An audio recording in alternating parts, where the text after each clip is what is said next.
जब भी हम किसी ग्रोसरी स्टोर में जाते हैं तो वहाँ पे सारी चीज़ें एक प्रॉपर मैनर में अरेंज होती हैं। जैसे सोप्स एक साथ होते हैं, बिस्किट्स एक साथ होते हैं, जिसकी वजह से बायर जो होता है वो ईज़िली चीज़ों को फाइंड आउट कर पाता है। बट अगर यही चीज़ें उल्टी सीधी पड़ी हो, कोई चीज़ कहीं पे कोई चीज़ कहीं पे, तो हमें फाइंड करना बहुत डिफ़िकल्ट होगा, है ना। So hello guys, welcome back. आज हम इस वीडियो में यही देखने वाले हैं कि साइंटिस्ट के कितने सारे अटेम्प्ट्स के बाद एक पीरियोडिक टेबल बना। जैसे कि आपको पता होगा, हमारे आसपास जो भी मैटर प्रेजेंट है वो in the form of element, compound और मिक्सचर के फॉर्म में ही प्रेजेंट है। और अगर वो एक प्रॉपर वे में अरेंज ना होते तो आज हम उनके बारे में ना ही स्टडी कर पाते और ना ही लर्न कर पाते।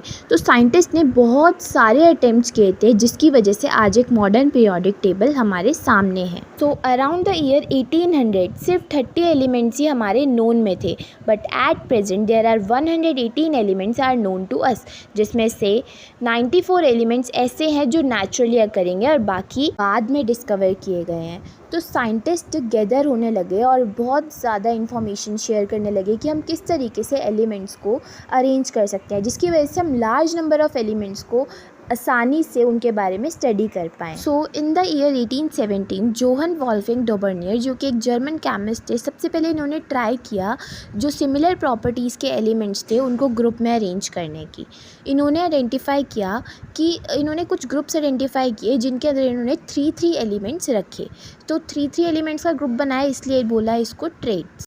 इस ट्रेड में इन्होंने in the order of increasing atomic masses elements को अरेंज किया। अब इन्होंने ये बोला कि जो atomic mass of the middle element होगा वो रफली एवरेज होगा of the atomic masses of the other 2। For example, अगर इन्होंने एक ट्रेड में 3 एलिमेंट्स रखे, लिथियम, सोडियम एंड पोटेशियम, तो लिथियम का एटॉमिक मास 6.9, सोडियम का 23 और पोटेशियम का 39। तो 6.9 और 39 का अगर हम एवरेज निकालेंगे तो वो हमारा अप्रॉक्स 23 के इक्वल ही आएगा। तो ऐसे ही इन्होंने कुछ एलिमेंट्स अरेंज किए। जैसे अगर हम ग्रुप बी के एलिमेंट्स देखें तो इसमें जो मिडल एलिमेंट है, अगर हमने उसका एवरेज निकाला वो 88.7 आया, जो कि अप्रॉक्स रफली 87.6 के इक्वल है।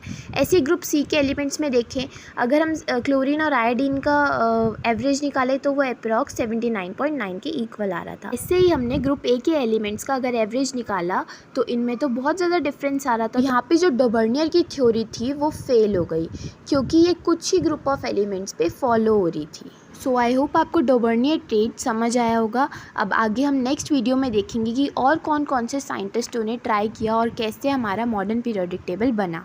सो thanks for watching. If you like this video, make sure to subscribe this channel.